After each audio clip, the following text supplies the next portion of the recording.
There are three things a career mode needs to be enjoyable and memorable. It needs to be long, it needs to be challenging, and it needs to have a level of emotional attachment. And luckily for you, I found one career mode style that ticks all of those boxes. When you start one of these career modes from the bottom of the German or English league pyramids, just know that you've signed yourself up for a journey that will last at least 5 seasons long. And I gotta say personally, what a journey it's going to be.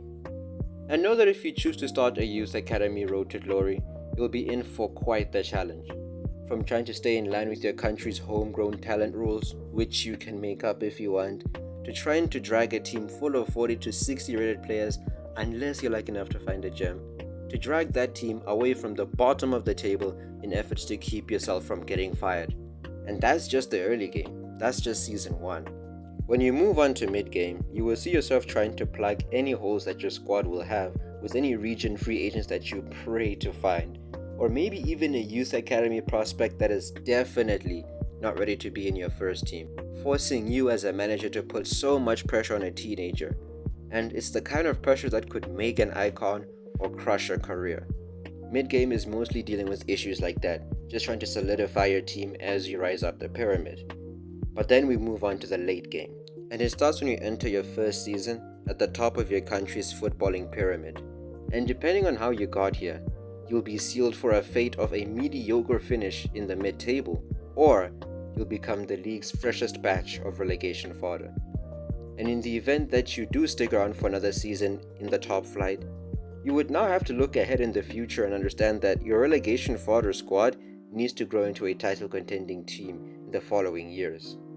And it is here you will realize something very, very big. You'll realize that your OG first team is miles ahead of your substitutes and reserves. And this creates a unique layer of challenge. Fixture congestion could kill your campaign if you're not careful, and especially if you're the type of career mode player that doesn't trust your substitutes, because they're not quite as good as the starter. But that's the beauty of this career mode. This issue of fixture congestion and the lack of strength will cause something interesting in your behavior into career mode. It will cause you to not get too attached to your first team players and understand that when they get injured, which is basically inevitable in this career mode, you must remember the kids below them in the pecking order. This will also lead you to evenly share game time around the squad because you wouldn't have much of a choice, mainly to avoid injuries and to manage fatigue, leading to some very, very good growth all around. But then finally, here comes for me one of the best parts of a youth academy career mode. There's the end game. Now you look at your squad, 80 rated players, 85 plus, a few 90 rated players here and there. You can look at your squad and say, yeah, I was there from day one. Some of these players were here from the very beginning, and I took them from the 60s, from the 50s, and you got them to a 90 overall. No buying, no selling, no hacking. It's all been hard work and some smart growth just from yourself. It's a pretty proud feeling to have. But hey, remember, the game's not over yet.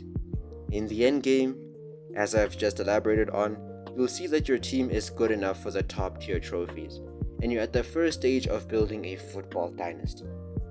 This is the stage of the career mode where you have to make an interesting choice that I will have to explain in another video if this one gets 15 likes. But just to give you a sneak peek on what the choice will be, it's a choice of building or saying goodbye. But now it's time for us to look at the more emotional side of the career mode, and for me to actually get into the part I was most interested in talking about in this video. In my last video on curing career mode boredom, I touched on this in a Youth Academy Road to Glory save, and I used my own Youth Academy Road to Glory as a reference.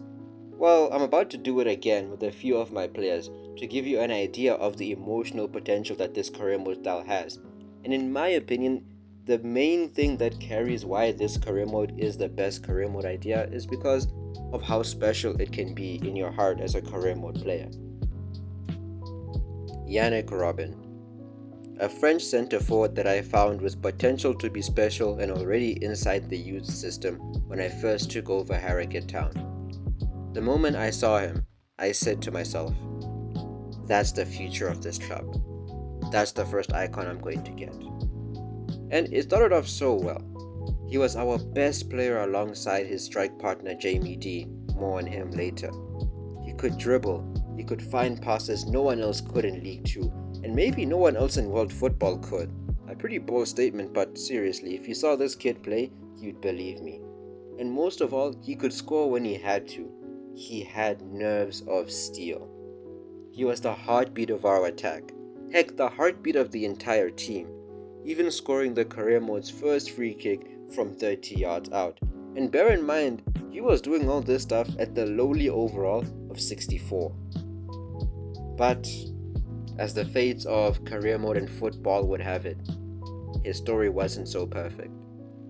Injury struck him midway through Season 1, a torn ACL to be specific, and when he came back late in Season 2, he wasn't the same.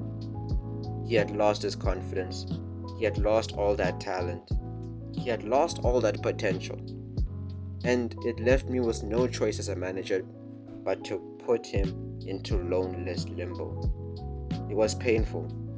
I hated myself for it, but I knew I had to put him on the loan list in order to give him the chance to get his career a new lifeline. And a few seasons later, fast forward after he was replaced, his replacement also struck injury, or at least he wasn't enjoying his time at the club as well, and we loaned him out to AC Milan. At this time, we had just promoted to the Premier League, and Yannick Robben was ready to come back. He came back and he instantly slotted himself into the first team, rejoining friends Jamie Dean, Charlie Wright, or should I say best friends Jamie Dean and Charlie Wright, as they, alongside everyone else who had been built up, worked towards bringing Harrogate Town European glory, but also mainly just surviving the Premier League. That's just Yannick Robben, the first icon of the club. Next is Jamie Dean and Charlie Wright. Being members of the club since Season 1, Jamie and Charlie became the heart of Harrogate Town.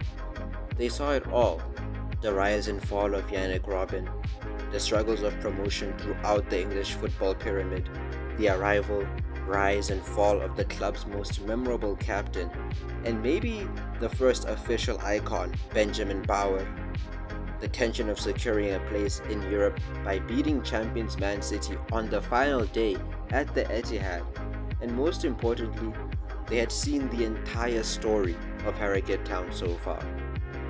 A striker and a goalkeeper, the best of friends, and the club's first set of certified icons, alongside Benjamin Bauer.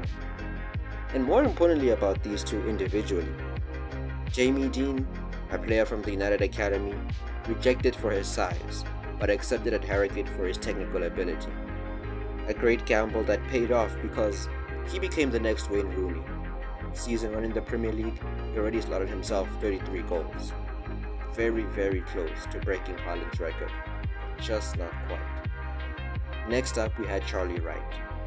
Similar reasons, taken into the Man United Academy, but rejected for his size. Unfortunately for United, by the time he was signed up to Harrogate Town, a few weeks later, he hit a growth spurt, having himself become a 6'6" giant in goal. And believe me when I tell you, the saves Charlie Wright makes, you'd swear he's the new Joe Hart. But for these two and for many other players that I wish I could tell you the story of, but I wouldn't wish to bore you with, I simply cannot explain all these stories just through words. I can only wish you see the journey that these players take, and that you see all the faces that, for example, Charlie Wright and Jamie Dean saw come, go, and never come back. But here's the thing. If you start your own Youth Academy road to glory, you can have your own Jamie Dean. You can have your own Yannick Robben. You can have your own Charlie Wright. You can have players that will have stories or will create stories that you yourself don't even have to write. But they will create stories that you can view, you can experience through the gameplay, through managing the team, and through realizing maybe 7 seasons in that, hang on a second, this guy's been here since day one. And I think maybe, just maybe, that makes him an icon. So, the point of this video? Honestly, it's to tell you to start your own youth academy road to glory and find your own icons. Just basically a part 2 to yesterday's video or the last video. And honestly, yeah, create your own story and have yourself a lot of fun. I doubt that you'll regret it, unless you start your save incorrectly. But don't stress, I will make one more video on this short mini series of curing career mode boredom on explaining how you start the one of these saves the best way possible. And if it's not on your screen already, it'll be out soon. But hey, if you wanna rush into it, if you wanna, try to learn completely in the blind like I did, my suggestion to you is make sure you do it in FIFA 23 first. Test out how to start in FIFA 23 first, and then you can head to FC 24. But hey, other than that, it's goodbye for now. And for all those Bram van Leeuwen fans, he's coming back. He's coming back. Just taking a bit of a break from him. But he's coming back. That series is not going to be cut short. I promise.